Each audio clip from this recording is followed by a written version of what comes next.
very interesting lecture for Dr. Richard where we are going to address root canal treatment now. And this specific step, which is the glide path. So my goal in endodontics is to get predictable and reproducible results, whatever the clinical situation. And I do think that the quality of the treatment is a main predictive factor for success. So an endodontic treatment is a step-by-step procedure, and of course, if we want to reach a good result, we have to go through each of these intermediate steps in order to be predictable.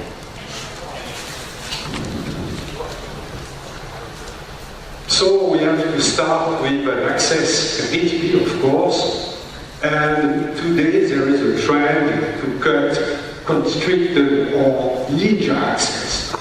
I have to tell you that I don't agree, because so far you can see that 2 books have been published on access cavities, and this is a type of access that can be shown in some clinical cases.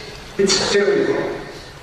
So far, this restricted access has been advocated in order to increase the strength of the tooth. But so far, it has not been demonstrated at all. And I'm going to show you the last study published on this access, and this kind of access to the truss access. It's difficult to clean and shape right the root canals in this way. So you can see that there is no improvement of the strength of the tooth. And you can see also that even if we try to bond the pericervical dentin, which is a critical area for resistance, there is no difference. There is no difference with the traditional access. So far, there is no evidence to cut this restrictive access compared to traditional access cavities. So, this is the kind of access I'm still doing.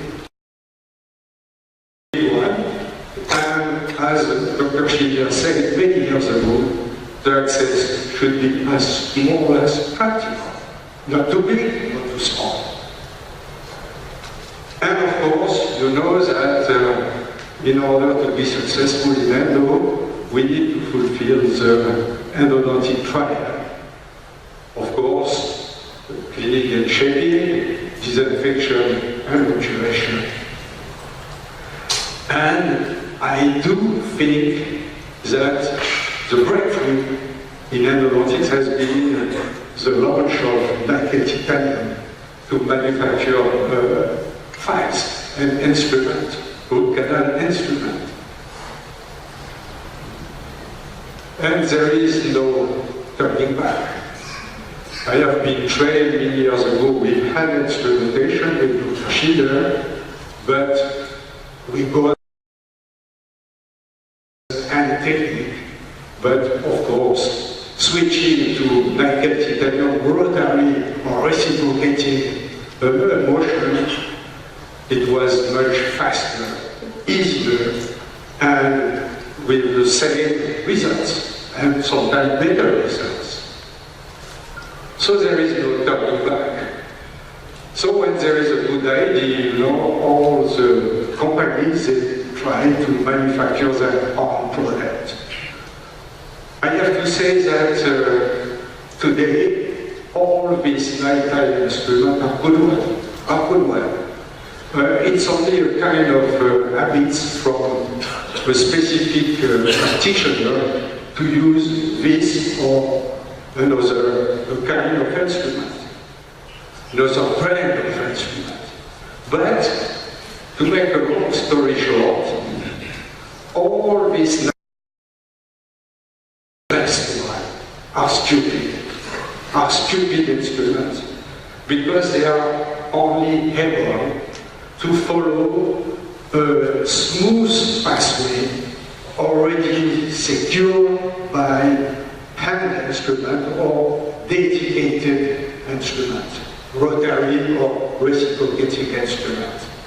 It is very, very important in order to avoid mishaps. So the first step now in when we are doing an neurologic treatment is to cut and create a glide path. So you have the definition of the glide path given by my good friend John West. It is a smooth radicular tunnel from canal orifice to physiologic canals.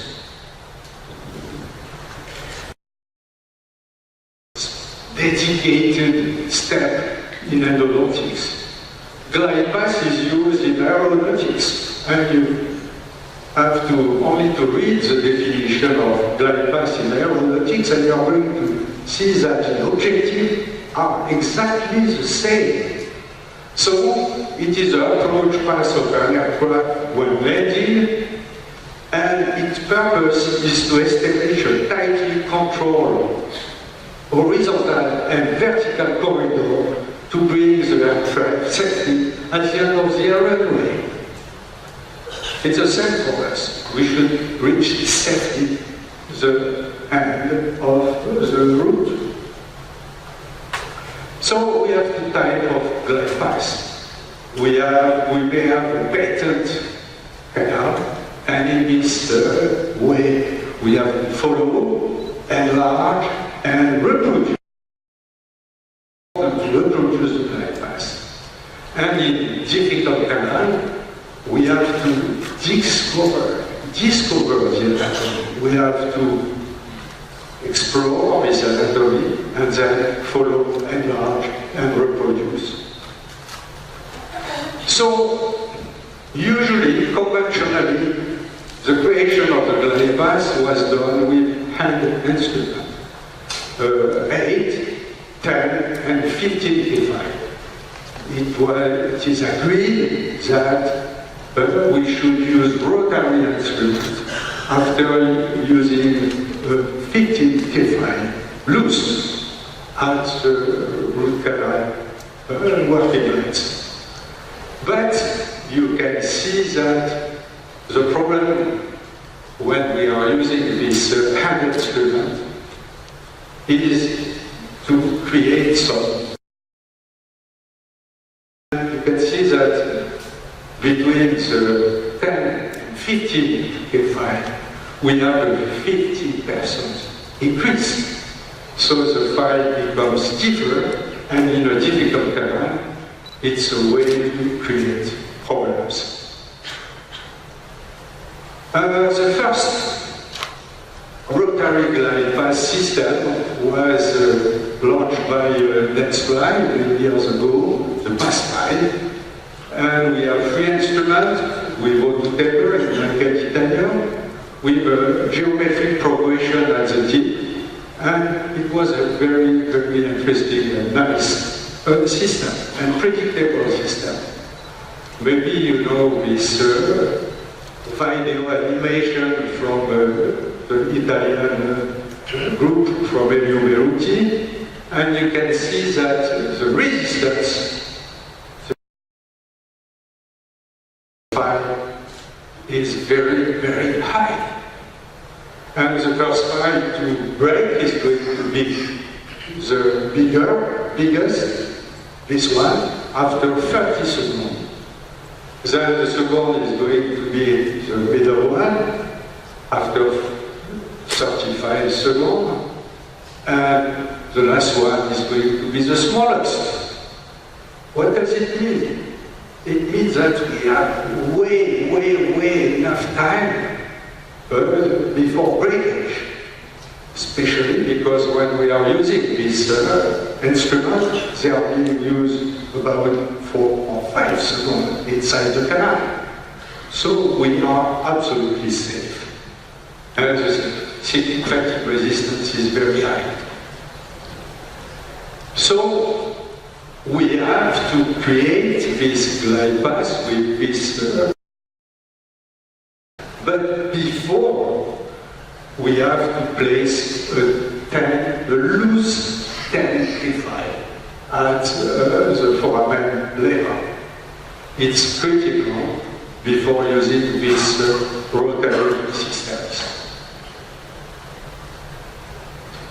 So, when there is a good idea, of course, we have a lot of glide path systems on the market, and all are good.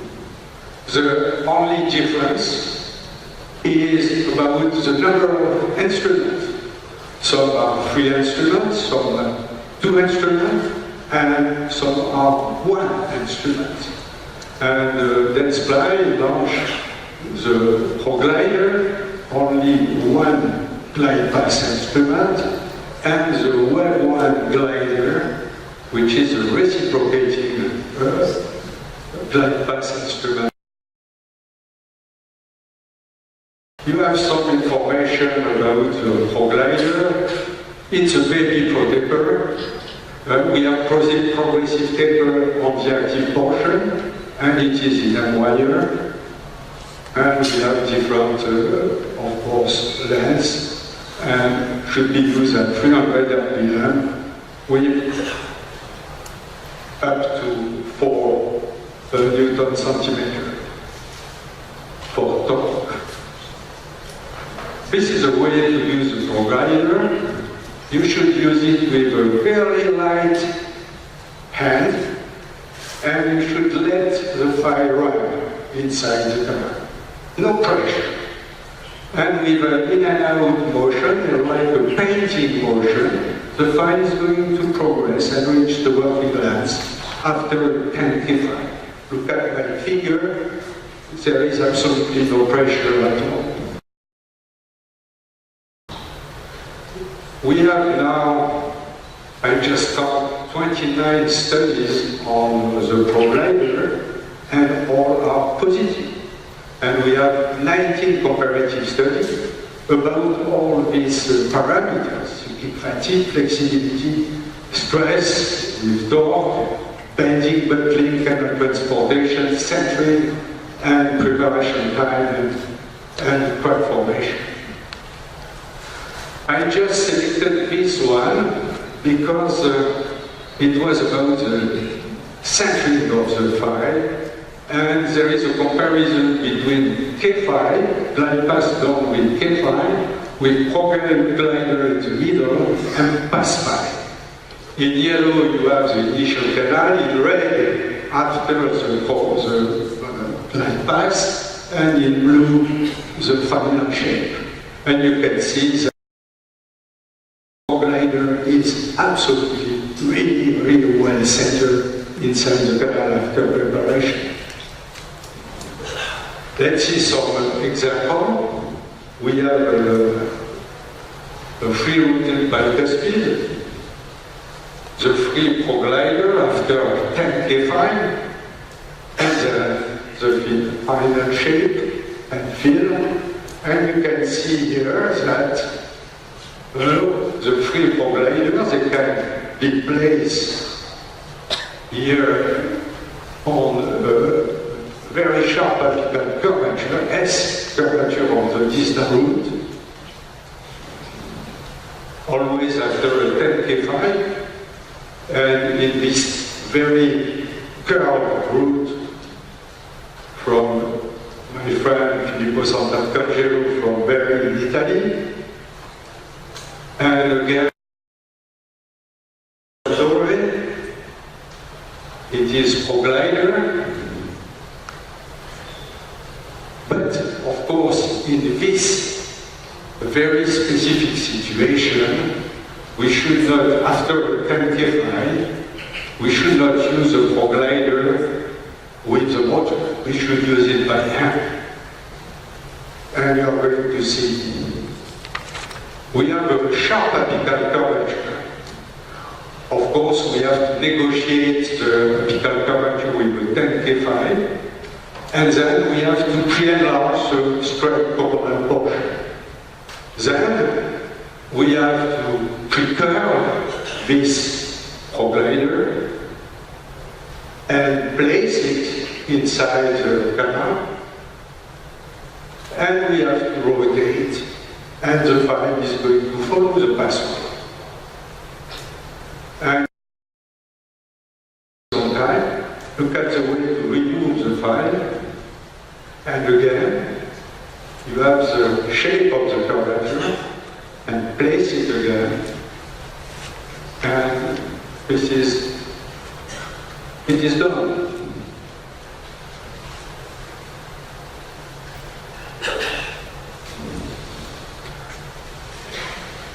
Manual handle adapters are available if this handle can be clicked on the handle of the file in order to make the use easier.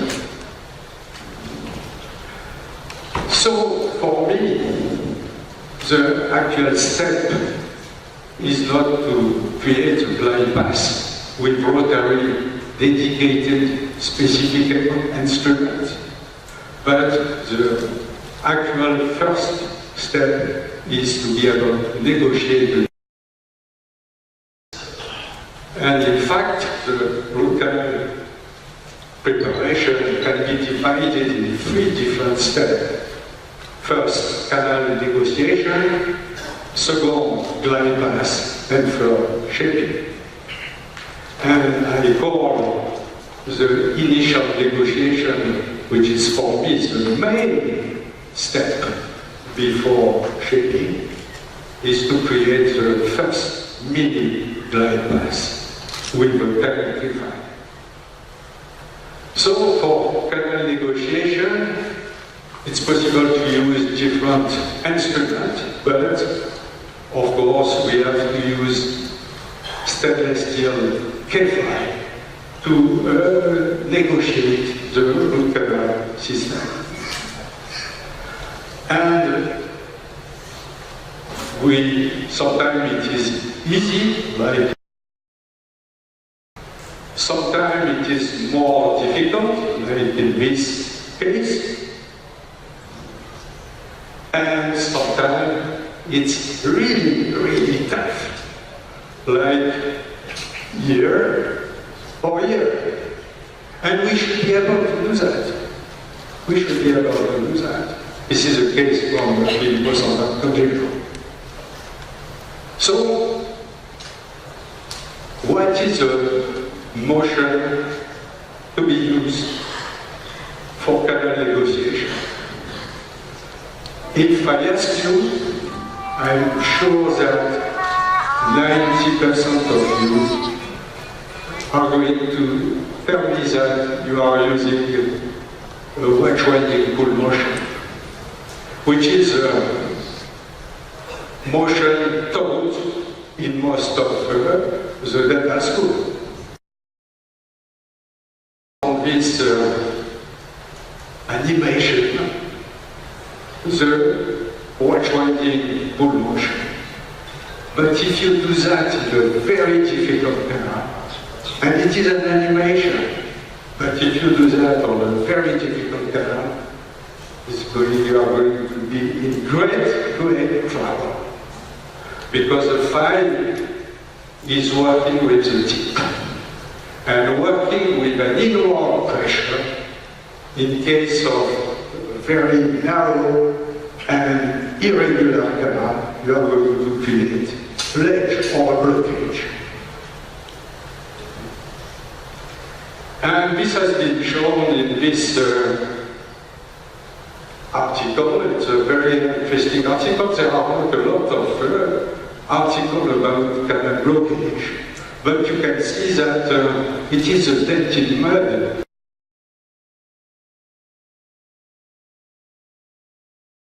Motion. The file is cutting debris from the wall, and the motion is going to pack debris beyond the tip. And at the moment we are blocked. So, the right motion to be safe when we negotiate a complex anatomy is to use the envelope of motion. It is not well known. Only Dr. Schiller taught this motion, and it's a very, very safe motion because it is only used on the own stroke. So, it is an envelope of motion. We have to prepare the file, we have to insert the file to the first light resistance with the tip of our fingers, and then we have to rotate the file and take the file out. Rotate the file and take the file out. And then we have to irrigate, and when we place again the file inside the canal. Of course, you are going to notice that the file is moving deeper by itself. Deeper by itself. Why it is safe? It is safe because it is only used on the stroke. And we should never go beyond the first light resistance. So, you are going to see the envelope of motion. First light resistance, yes, we have the resistance, and it is the envelope of motion. It's very easy, very simple.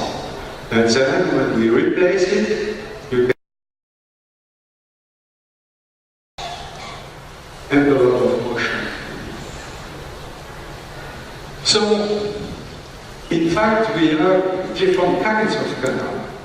We may have long and short canal, we may have large and narrow canal, curved canal, and S-curved canal.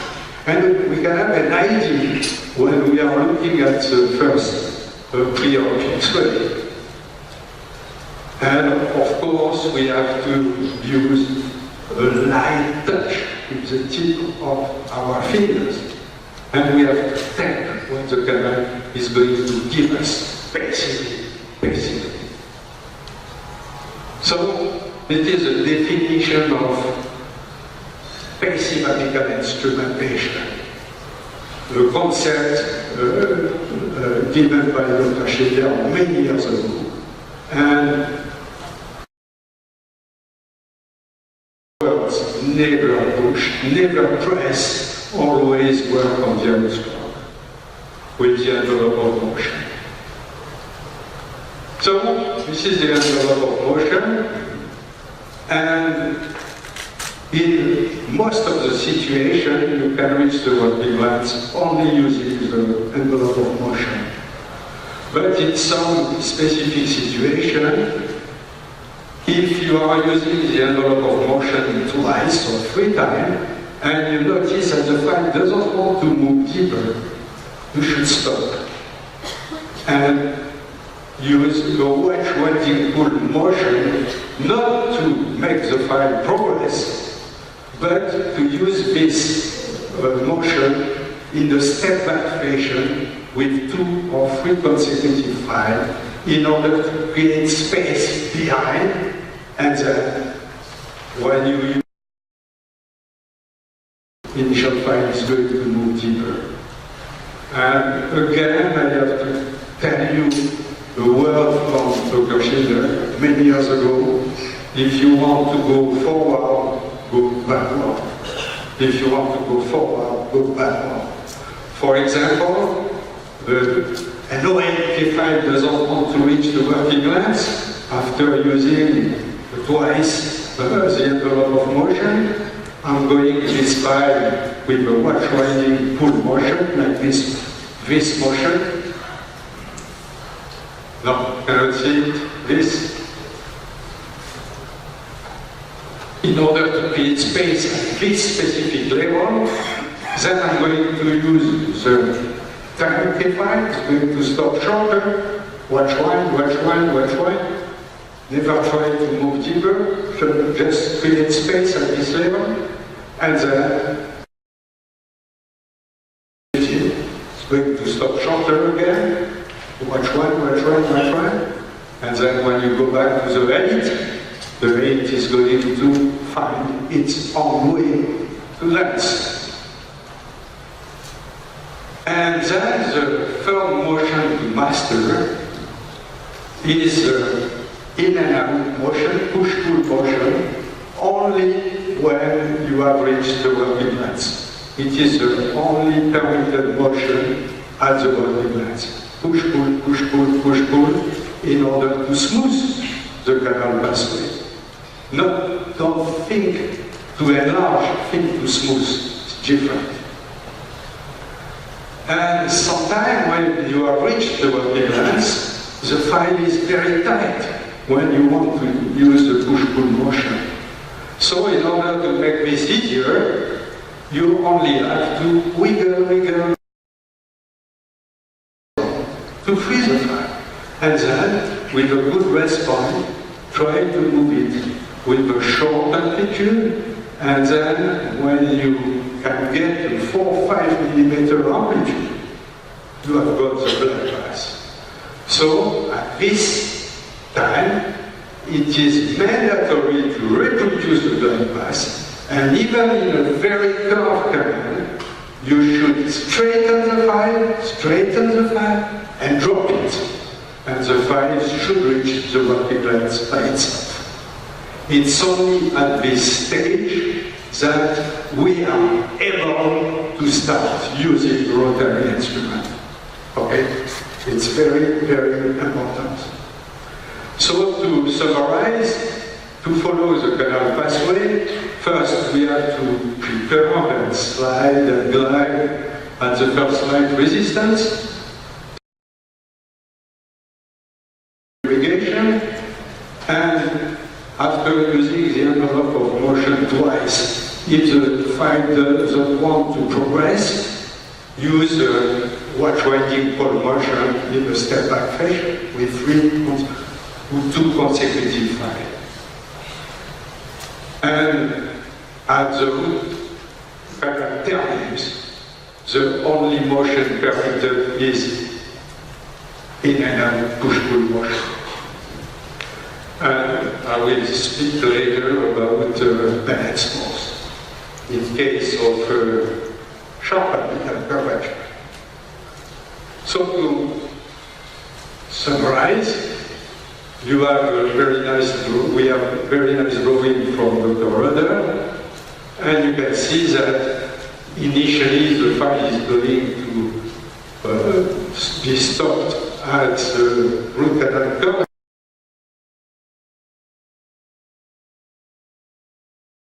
Then we have to prepare the file and look for patency. We can get around the curvature.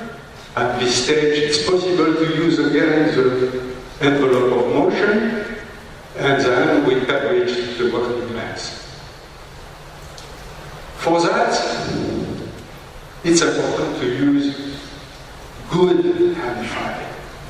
And the best hand file on the market are the C-Pilot file from PGW. These C-Pilot files are not the C-Pilot conventional file. These C-Pilot files are conventional K-file, O2 K-file, but with an hardening process, making the file a little bit stiffer. With small instrument, we need stiffness. So these instruments are very, very nice. So this is a way to negotiate difficult canal, but there is not a need, a permanent need to do that. In long, narrow, S-curve canal, constricted canal, it's easier to do it in 2 segments. Okay? So you only have to scout the canal until the first light resistance, try to reach about half a portion of the coronal portion or the coronal two-thirds, and pre-shape this area. And once you have appreciated this area, it's going to be very easy to negotiate the apical portion. And the curve canal. And of course, in all necrotic cases, especially when the canal is constricted, in necrotic cases, I never go to that immediately, even if I can do it. For one main reason, because the file is tight inside the canal. If we try to progress, it's possible to push necrotic debris and bacteria and extrude this debris and bacteria. And in this way, there is a big risk for flaring. So this case has been shaped in two segments, in two parts. Coronal to first, pre-enlargement, and then negotiation and apical preparation.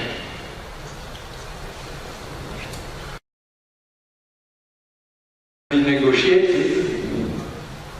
First reason is because of a blockage. We block the canal.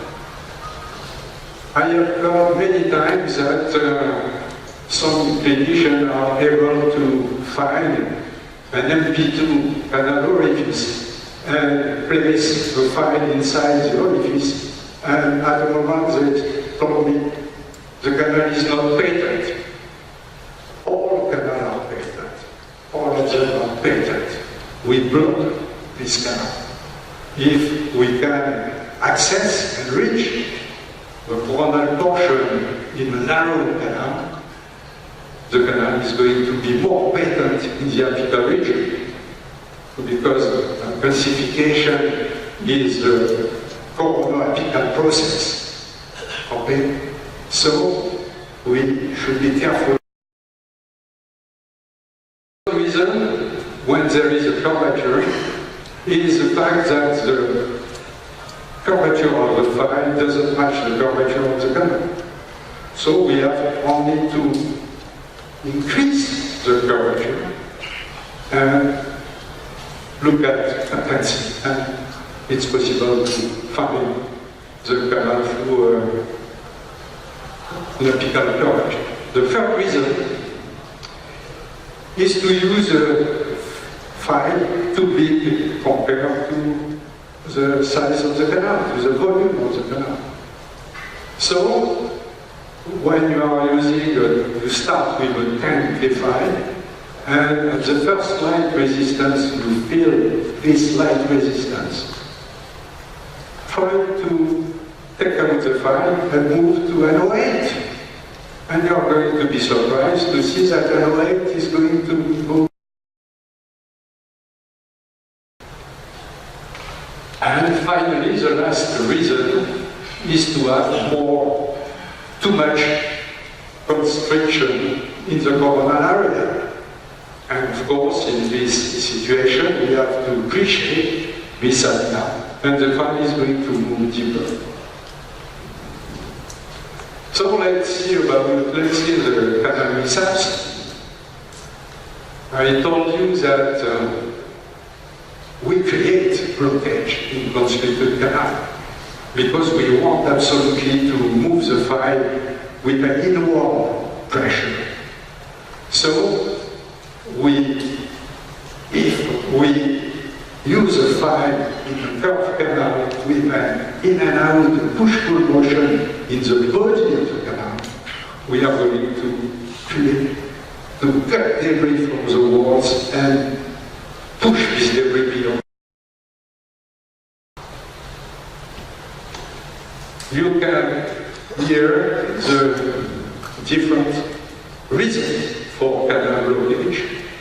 First reason is the blockage by dentin chips and pump tissue, and of course, inadequate straight line access, working length error, you want to work too short, long and narrow canal, sharp apical curvature, push-pull motion in the body of the canal, watch-waiting pull motion to try to progress, too much inward pressure, and using